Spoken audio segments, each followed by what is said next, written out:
স্বামীর কষ্ট সহ্য করবে সে আসিয়ার সব আসিয়ার কাতারে উঠবে। হ্যাঁ, আর যে স্ত্রীর কষ্ট সহ্য করবে সে আইয়ুবের কাতারে উঠবে। সওয়াব দেওয়া আছে, তখন আর সংসার ভাঙবে না,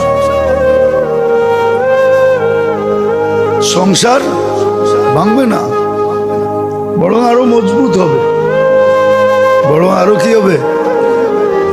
আল্লাহর হুকুম মানে না, দুজনেই রুগী, তো সংসার টিকে না। মা বাবা আছে, তারপরও বাচ্চা এতিমের মতো। মা বাবা আছে কিন্তু বাচ্চা এতিমের মতো। এতিম যেরকম লালিত পালিত হয় এরকম লালিত পালিত হইতেছে, কেন দুজনই রুগী। শারীরিক রোগী না, জিন্দেগির রোগী, জীবনের রোগ। এরকম হাজারো দেখানো যাবে। এই জন্যই বলছিলাম যে আমাদের সমাজের এলোমেলো শুধু শারীরিক রোগের কারণে, জীবনের রোগের কারণে, শারীরিক রোগের কারণে না। বরং এটাই আল্লাহ রসুল বুঝাইছে।